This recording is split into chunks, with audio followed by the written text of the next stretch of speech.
start with part 1A, we're looking for the speed once it makes a 25 degrees compared to when it's initially horizontal to here. So then what we know is this is going to be a change in y, which is in this case is L sine of 25.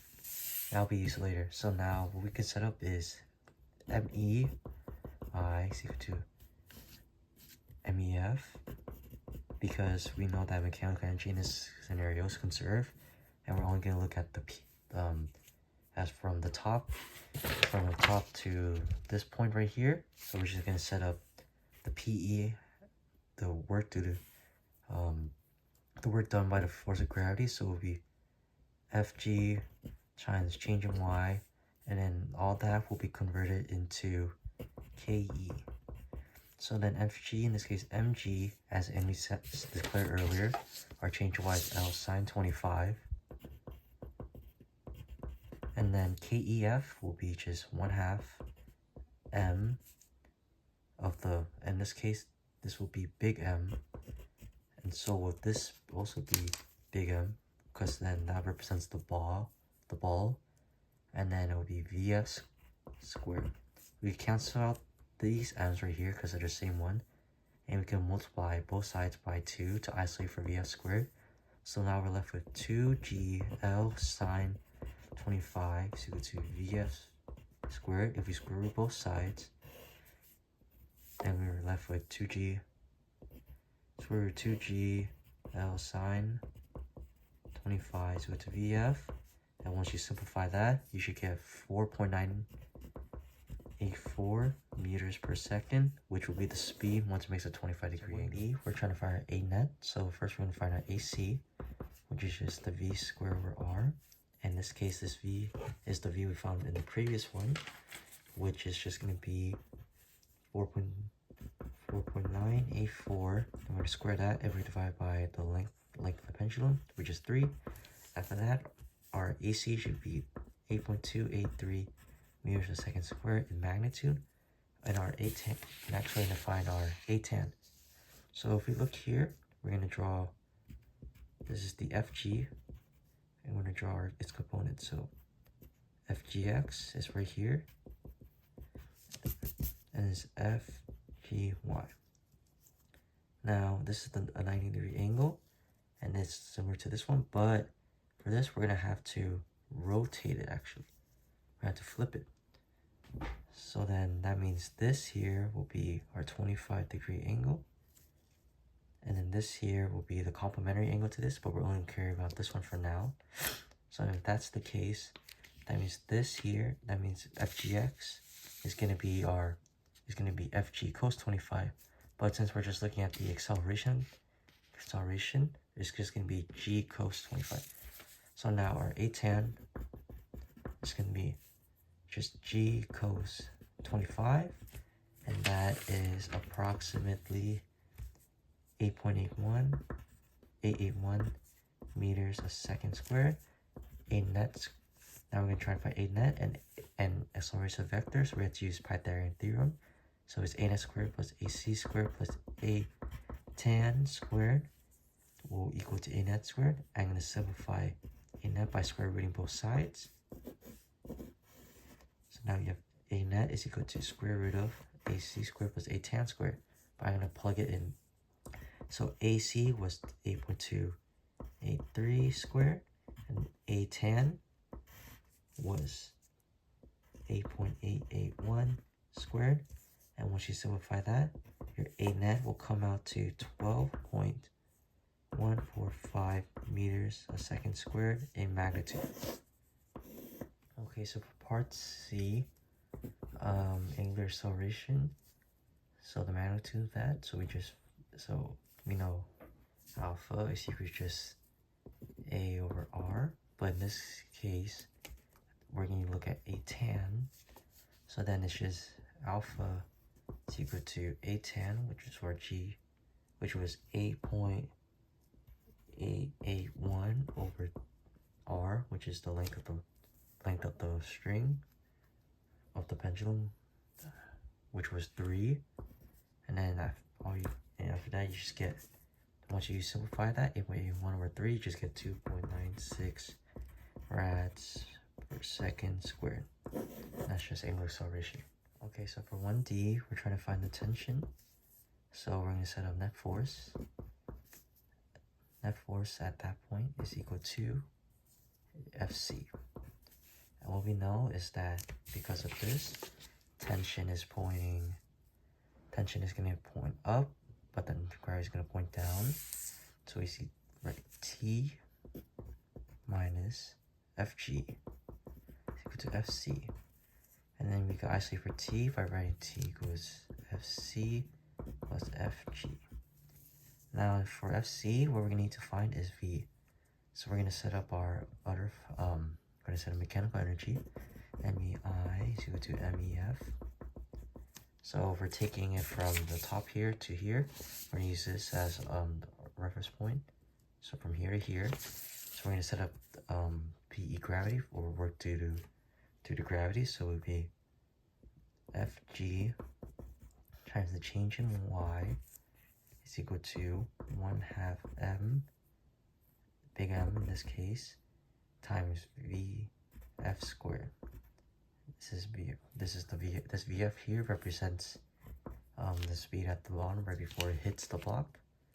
So now we could explain this. So it will be mg, and then changing Y here, since it's going from perfectly horizontal to perfectly vertical, it would just be times 3, and now be equal to just 1/2 times big M VF squared.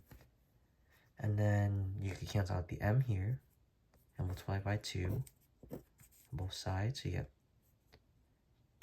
2 times 3g equal to VF squared. And you can square root both sides. And then once you do that, your velocity at that bottom should be about 7.668 meters per second. And this will be your speed at the bottom. My bad, not the velocity. This is the speed, or magnitude of velocity. And so now we can plug it back into here.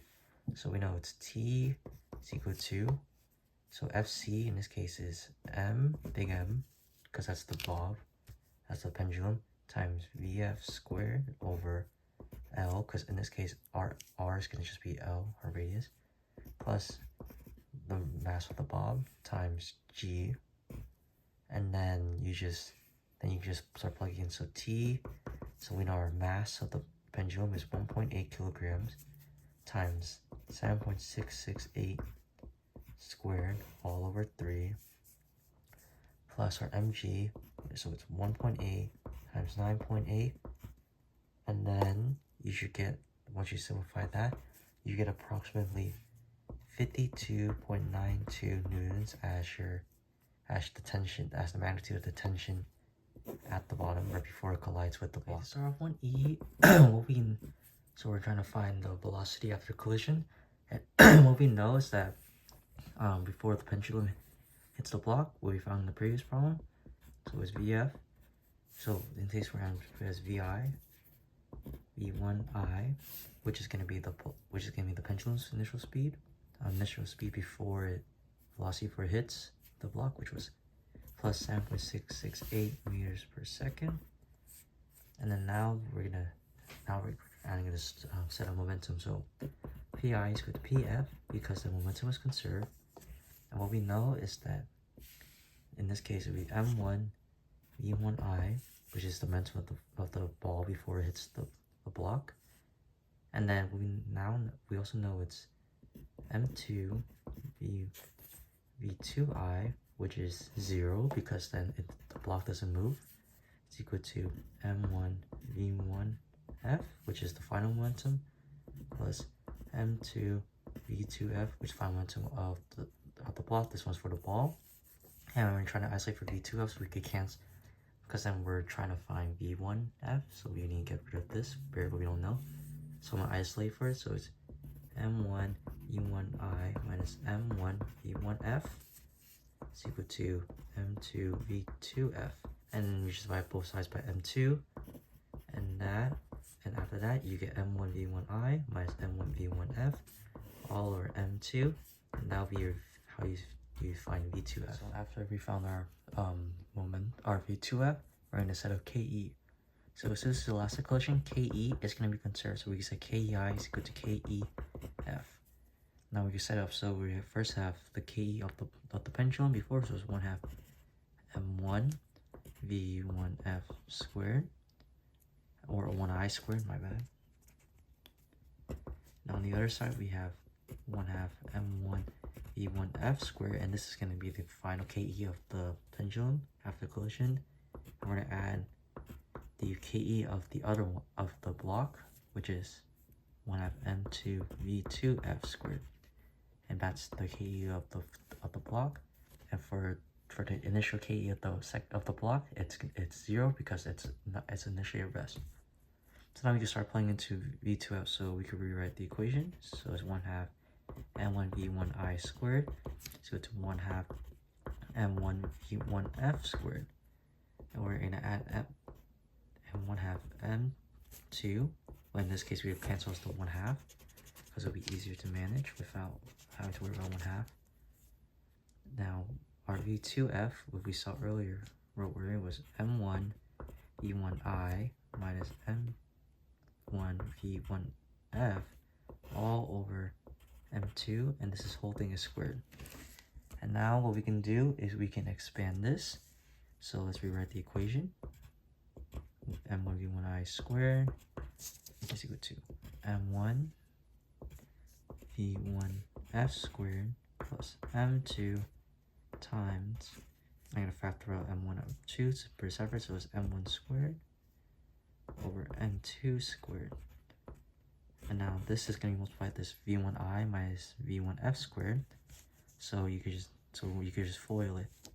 So in this case, it will be V1I squared minus 2V1I V1F plus V1F squared. And after this, I'm going to move this M1 V1I squared to the right, so later I can solve for V1F.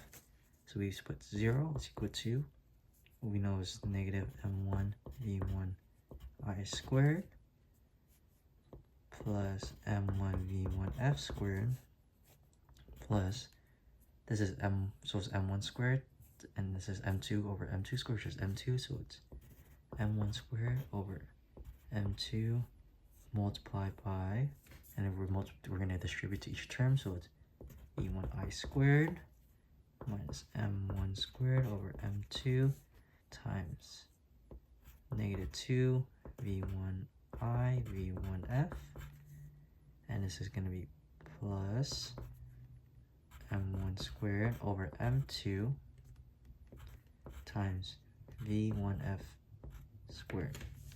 So now before we move on, well, we have to first correct this mistake right here, which should be a plus, not a minus.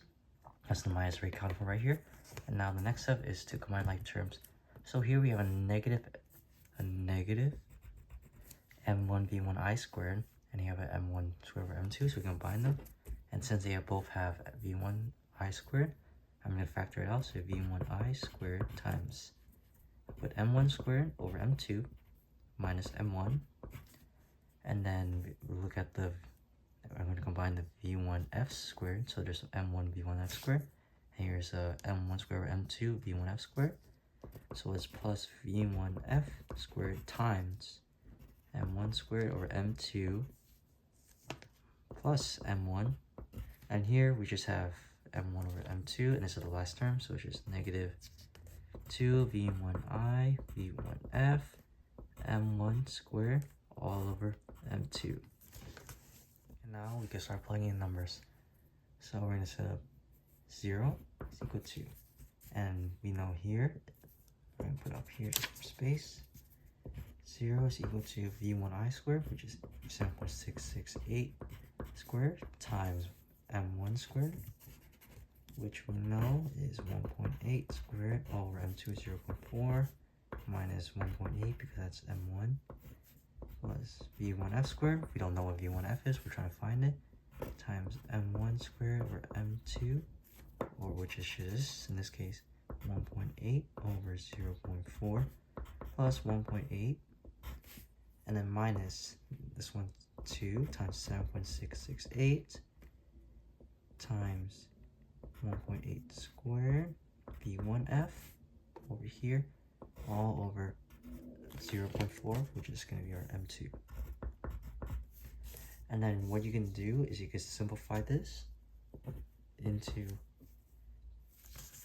so this becomes 370.44 plus 9.9 v1f squared minus 124.22 v1f. And what we notice here is that this is in the form of a quadratic, because we have a variable, our singular variable v1f, and it's squared. This is just v1f times a coefficient, and it's just a constant. So what we could do next is we're gonna go to our calculator, or use quadratic, but in this case we're gonna use calculator. And so once you plug in all the numbers correctly, 9.9, 424, 370.4, you get two values. So you have 4.8797 and then 7.668. So, and the correct one will be the x1 here, 4.879, because the 7.668 is the initial velocity of the pendulum right before it hits the block. So there's no way it could be this, because that means its velocity is conserved. That means it's, and then for some reason, and somehow momentum is not conserved. It's the gain momentum system. So the only one correct here is this one, 4.8797. So that means now we can rewrite v1f as 4.87 meters per second in this case, because this case, that means since it's positive, that means it's going to the right. So now the velocity of the pendulum after collision is 4.87 meters per second to the right, or you could write as plus. And then to prep for the next problem where we have to find how long it will take for the block to stop, I'm going to find the velocity of the block after collision. So what we declared earlier was v2f is equal to m1 v1i minus m1 v1f all over f2. And now we have all our values. So this is v2f is equal to 1.8 times 7.668 minus 1.8 times what we got here, 4.879. This is all over 0.4, which is m2, and this 4.879. That means the pendulum is moving to the right. And so once you do that, you should get a simplified answer about 12.55 meters per second as the speed of the block when it's moving, or in this case, it will be going, the velocity will be going to the right, or the positive x direction. For 1f, we're trying to find the time it will take to come to a stop. So first we're going to set a net force, which is going to be equal to ma. In this version's net force in x direction. So in this case, the x direction is just fk, it's equal to max, with an fk is equal to fn times mu. But we're going to try to find our fn, so we're going to set up the net force in the y direction. So net force in y is equal to may. So we have fn minus fg, because those are the only two forces in the vertical direction that are acting on the block. So to small m times AY, which is 0 because it's still on the ground. So now we have Fn is equal to Fg if we move it to the right, because then this is just 0 on this side, which is also equal to Mg. So now we can look over here. So we have Mg mu after we plug in Fn as Mg into Fn is equal to Max. If we cancel out the m's, we have G mu is equal to Ax. I'm going to put a negative to represent that. And in this case, it will be equal to negative 1.568 meters a second squared is our Ax. Now we're going to find the time. So it will be change in time is equal to Vf minus Vi over A. This is the change in velocity. So now we just start plug our numbers in. So Vf in this case, it's 0 because we're trying to go to a stop. Our initial speed after the collision for the block was 12.548 meters per second, which we found earlier. And then for time it will be, and then for acceleration is 1.568, and then negative 1.568. And once you do that, our change in time is just 8.002 seconds. Okay, so for 1g, we're trying to find the angular speed after this, but first we need to find the distance. So we're going to set it up. Common form, vf squared minus vi squared is equal to 2a times d, and then we're set up a over here, so we net force is equal to ma. In this case, it's just the force of friction to ma. And then what we know is that Fk here is just to be mg, because then the only horizontal force will be mg, which is the force of gravity, times mu, because all mg is here is all of the vertical. Fn in this case is due to force of gravity, mu k, so ma. So then it'll be negative g mu k, because we're going against the positive motion. And so now your acceleration will be about negative 1.568 meters a second squared. That's your acceleration. So here you just isolate, so vf squared 0 because it's getting to a stop, so we negative what we found earlier, which was 12.55 squared over 2 times a over 2a, which is negative 1.568. That'll be equal to d, in which case d is going to be equal to about 50.2 meters. We're going to find the vf squared for f. Now this one's going to only 3/4 distance, so it's vf squared. And now it's time is equal to vi squared plus 2a times, in this case, d times 3/4. So it's vf's. Let's see. So I'm gonna square root this after. So it's vi is 7.6. No, it's not 5. It's 12.55.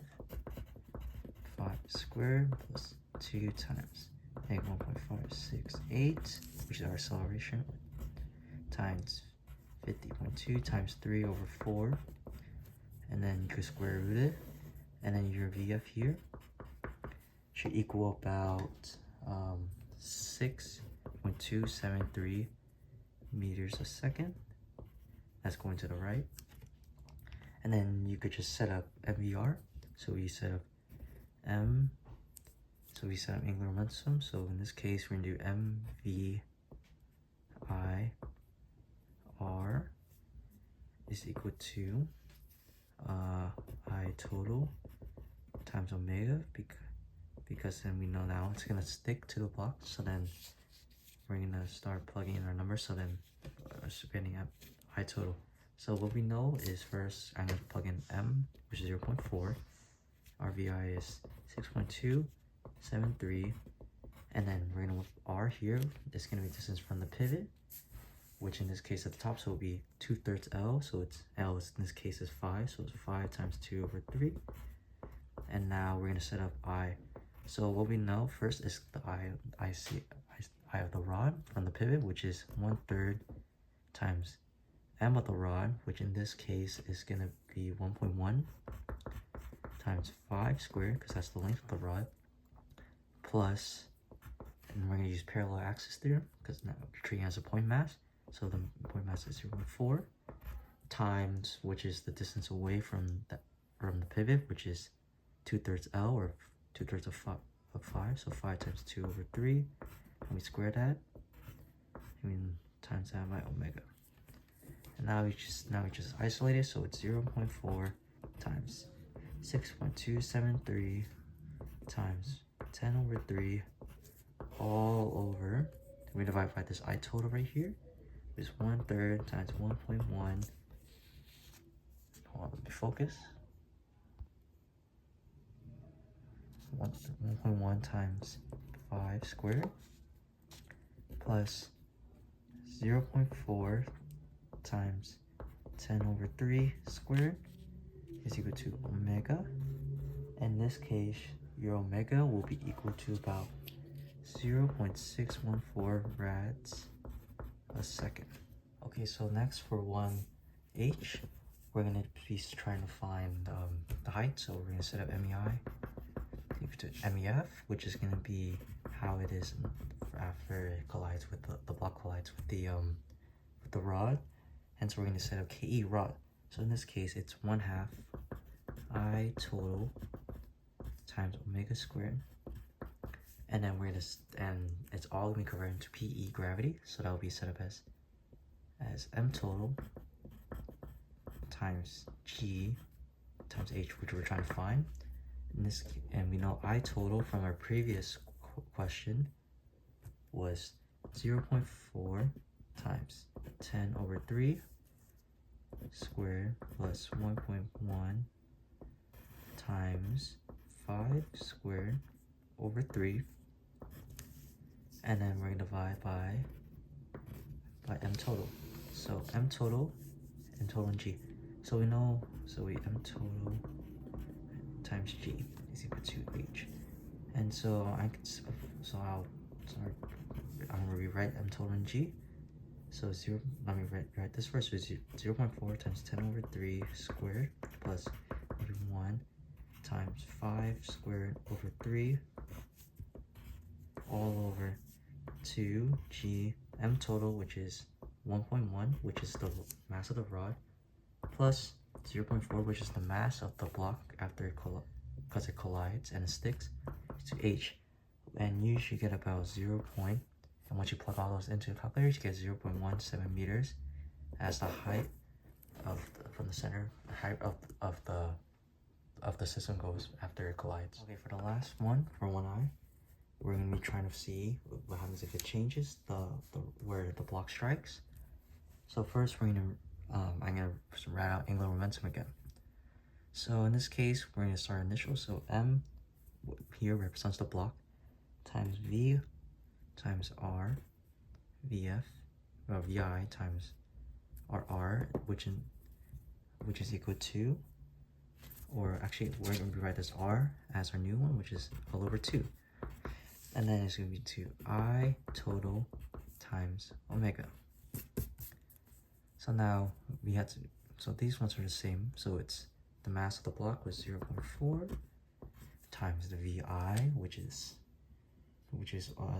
6.273, and then if I were to, and the L is 5, so it's 2.5. And now we have to write a new I total. So if we rewrite this, it would be, so we can keep, first we're going to keep the rods in like natural inertia, just above its pivot, which is 1.1 times, which is its mass, times the length, which is 5 squared. This is all over 1/3. But now what we have is a new, where the block hits. So we could so now it's 0.4 because we're in the parallel axis, but instead of our 5 times 2/3, it would be 5L/2. So it'll be 5/2 squared, and then we still have omega here. And now what we can do is we're going to isolate for this omega. So it'll be 0.4 times 6.273 times 2.5 all over. This is 1.1 times 5 squared over 3 plus 0.4 times 2.5 squared. And this is equal to omega. And now our new omega is 0.537 rads a second. And now if we compare that to the previous one, which was 0.4, this is omega prime. So omega was originally 0.6144 rads per second. So since this is greater than this, that means if we want to lower it to L/2, it decreases. The angular speed decreases.